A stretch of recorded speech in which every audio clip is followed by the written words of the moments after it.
You are listening to Processing Trauma Out Loud, conversations about trauma and healing from two women who are doing the work. My name is Jeremiah Jones, and I'm the producer of this podcast. In this episode, Candace and Cher continue the conversation with Candace's story coach, Patria. Listen in as this episode is packed with deep content around bearing the kindness of another and our stories of harm, what it means to experience triangulation, and how someone could end up harming others through violent acts. Hi, Cher and Patria. Hey, Candace. Hi. So good to be with you both again this week. And just going to have Cher join us more in the conversation today. If you didn't listen to last week's episode, please go back and listen to that. I just got to interview my coach, Patria, who I've been working with for about 2.5 years now, really on what story work is. And the conversation just went to some places that I feel like can be so helpful to our listeners. If you have been curious about your own story and what story work is. But today I want to ask Patria, as she has just had many years of doing story work and has seen many people shift and heal in the story work that they've done. I'm wondering, Patria, what do you look for when someone's sharing their story as far as themes, maybe not even necessarily bring it up to them, but you're just gathering data. Like, what are you looking for in those stories of harm? Well, the first thing that comes to my mind is I'm generally, so especially at the outset with somebody, I'm gauging how much they can tolerate kindness, because it is very, very hard to bear kindness. It's very hard when there's lots of trauma, because I think of it like a contraction of our body. Like we get so contracted around the ways that we've learned to survive that sometimes kindness comes in and it just bounces off, And so that's usually the first thing I'm gauging for, is how much of my kindness can you tolerate? And I don't know that that's answering the theme question necessarily, because you mentioned themes, but that's usually the first thing I'm gauging. And oftentimes that's the work that takes us however long, weeks, months, sometimes longer, to just have a break in the soil, to be able to experience some measure of kindness in these places.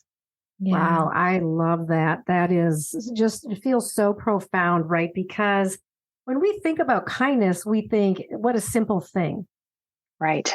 But in the context of our stories and stories of harm that mostly people have hidden, to walk into your office, for example, share a story and be met with kindness. Wow. I mean, that is very impacting.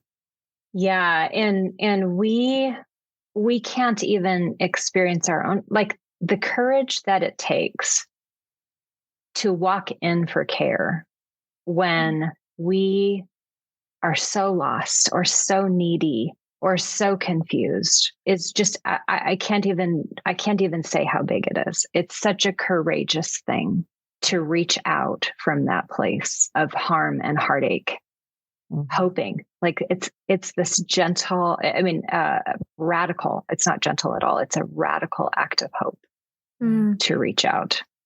Especially when we're buried under layers of shame. Right? Yes, exactly. Or we have been met with shame.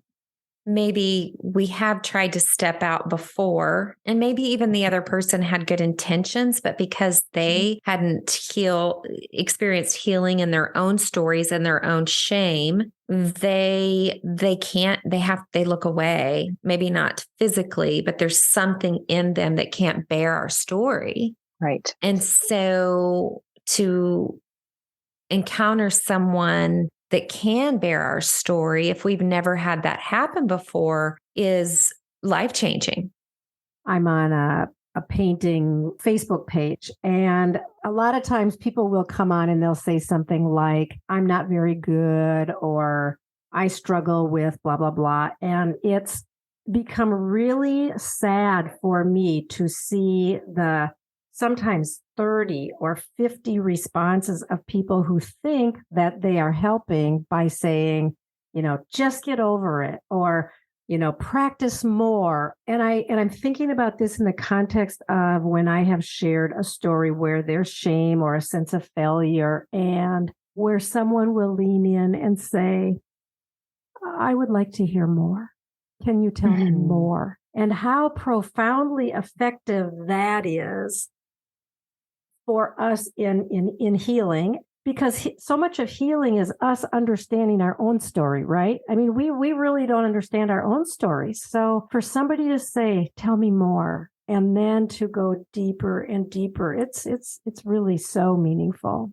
Oh, it's so true. And what just came to my mind when you said that is, I think I'm almost certain it's Dan Siegel that talks about the primary way to be a good parent is to know your story. And I think we could expand that to, or he doesn't use the word good parent, but the primary way to bring goodness as a human is to know your story. Mm-hmm. Because then we can look.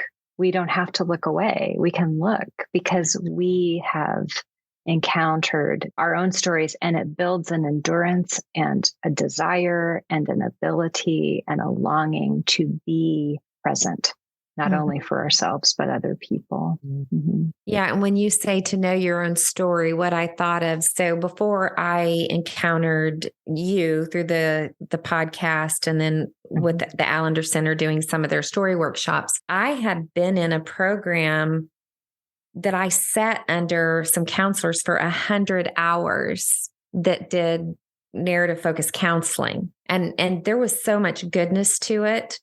But when I got into story work as I know it today, what I realized was it wasn't just knowing an overview of the story. It was getting into the particularities where themes were present: triangulation, parentification, complicity, all of these themes that you moved in on with me. And I really had to think hard. I had an overview of my story, but then you just had questions that brought me to places that I had never even considered. Well, usually we're telling our story like we've been told it. The way, oftentimes, speaking of triangulation, if there's triangulation by the mother, say, the way that I tell my story is how my mom tells the story. Mm-hmm. And it's usually through the lenses of my mom's fantasy. To dismantle that and to begin to tell the story more truly, we have to engage the triangulation, right? And start to question, what's it like to be in the role of your mother's confidant? Mm-hmm. Tell us more about that. What happens in your body when you hear your mother tell you about what it's like to experience blah, blah, blah, whatever. So that's a way to engage the theme of triangulation that comes up a lot. I would say in terms of themes that I'm looking for, that's one that I'm always looking for. To the degree, I'm almost assuming it's going to be there. If somebody's coming with wanting to do story work, if they know anything about story work that I do, which they usually do, there's going to be triangulation, and that's usually a primary initial theme that we have to start engaging. Mm-hmm. Can you give just a brief description of what you mean when you say triangulation? Mm-hmm. Triangulation happens when one or both parents can do this, experience more life, or they get more excitement or more joy, more goodness, more pleasure out of their child, out of you as the child, than they did out of their spouse. So something in the relationship feeds them in a way that they enjoy more. And that doesn't mean it's a pretty, great, or fun relationship. That can also be like a really violent relationship. Mm-hmm. If a parent longs for violence, or their arousal structure, which that's a whole nother theme, is around violence. But triangulation is when a child experiences a closer relationship with one or both parent than the parents have with each other. Yeah, that will be a topic that we will talk more about in other episodes because, like you said, where there's trauma, there's almost always triangulation. And so we want our listeners to know that we're going to get more into some of those themes.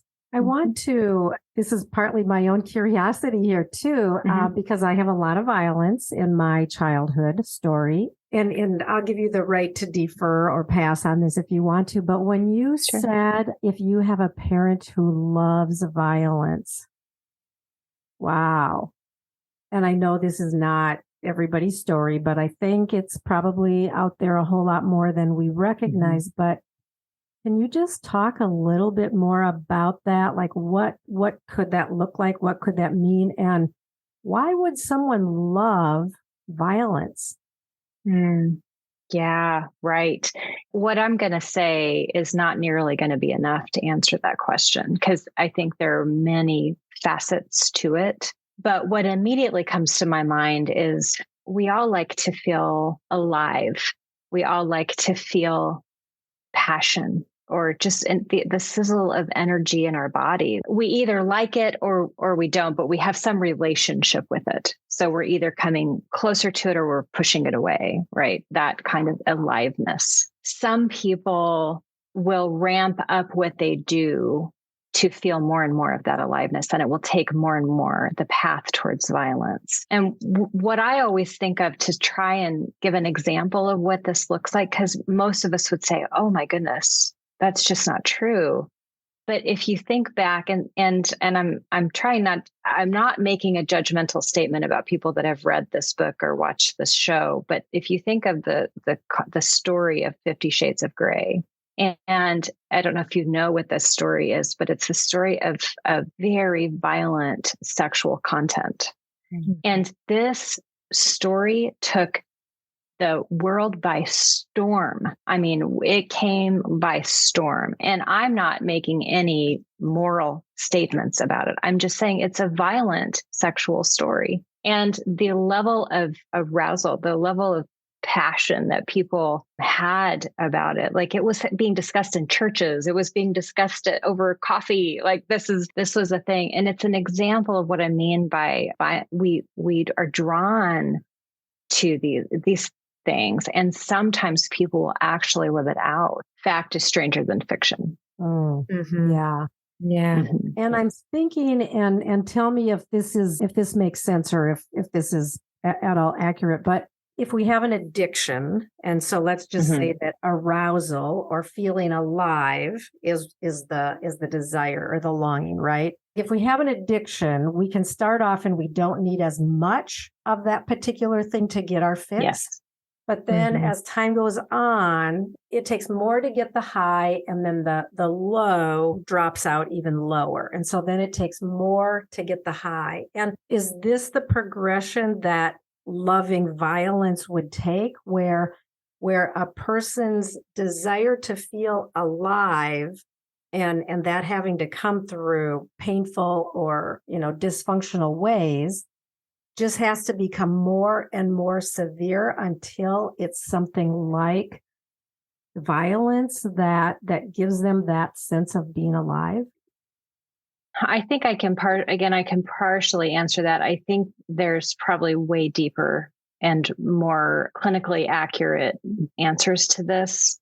But I would say that violence begets violence. Violence begets a love of violence, or what we would call an attraction, maybe is a better language to use around attraction to violence, or a need for violence in order to feel the feeling of aliveness in our body. If you encounter a violent parent, the chances of them having encountered a violent parent are very high. So again, I think there's probably a clinical way to answer your question that I'm probably not the person to answer, but in terms of story work and in terms of themes, if violence has been done and I'm engaging a story where there's been a high degree of violence, I'm always asking myself the question, not the person, but myself the question, how many generations deep is this? Yeah.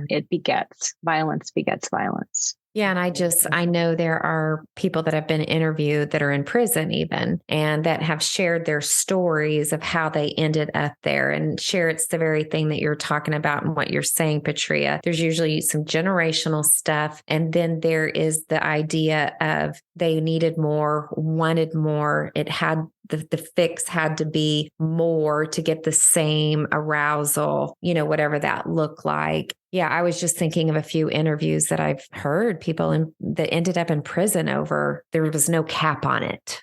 Mm-hmm, mm-hmm. Yeah. Yeah. I mean, I was just thinking as you were talking and remembering, share your question around that I think too, it takes healing to be able to say that. I mean, so again, I think of that, the importance of healing, because that action of seeking more and then the fall and leading to, the bigger cavern that you're falling into, and then the seeking more is just, again, it's instinctual. I want to go back to that comment about choices, that it's not necessarily making choices to get more. It's this instinctual drive to survive, and it feels like survival. And that is even in the cases of violence where there's high degrees of violence, that is what's driving. It's usually instinct, unless we talk about psychopathy or, that's not my arena, but those kinds of disorders. But in terms of an everyday story that I would encounter, it's instinct that's driving it. It's not choices. Mm-hmm. And it's the only response I would want to be sure to clarify in the addiction commentary is it's more instinctual than choices. Yeah. And this is we're talking, in one sense, we would say, well, these are extreme cases. And then in another sense, I'll say not so unusual. Like we know that there are so many stories of harm. And I want to say, relating to choices, you also cannot say to that person, just stop being violent. Yes. Because it's instinctual. That's right. And so, and put that on anybody's behavior of something that they're doing that is difficult, that they might want to change. When we are told, well, just stop doing it, or just make a choice to, be better or whatever, it isn't effective. It isn't helpful. And you used the word, and I really loved this so much when you said it is mean to put that on someone. I liked that too. Yeah. Yeah. Thank you for naming that. Mm-hmm. Well, that was something in some of my stories that was put on me, and I tried damn hard to make sure I could fix things in different ways in different seasons. But oh man, I'm so thankful I've gotten out of that mindset and that perspective, because I would shudder to be working with people in the way that I do today and say that to them. Mm-hmm. Yeah. Mm-hmm. Oh my goodness. Right. And even just acknowledging that what we want to believe is normal is not normal. What we put out there, it's not normal to be violent. If normal is what many, many people experience, then there's a lot more normalcy to violence than we would like to imagine. That's what we have to sort of continue to acknowledge within our own story, is how much violence is in my story. And then I can hold the stories of violence when they come to me. For an example, this is reality. This is not pretend. There's all these versions of what we want. There's all these fantasy versions of what we want to be normal. But the reality is that most of us have violence somewhere in our story, in some way. Yeah. To be able to just say, yeah, of course that's there. Yeah. I love that full circle. And I want to bring us to a close, but Candace, you were just about to respond, and I want to make sure that I give you a chance to respond to that.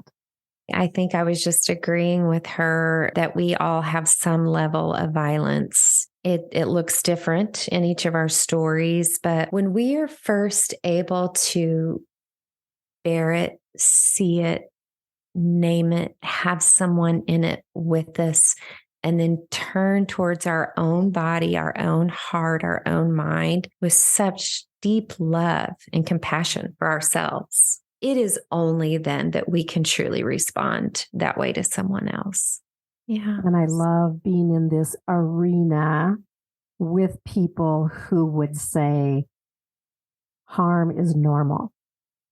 Struggling it's not right, but it's normal. Right. This is normal. And so that when we come forward with our deep struggles and our stories of deep harm, that we are met with the love and goodness and kindness of someone who looks at us and says, of course you would struggle with that. Mm. It's just so good to be in this space with people like you, Patria, and you, Candace. It's a beautiful privilege for me.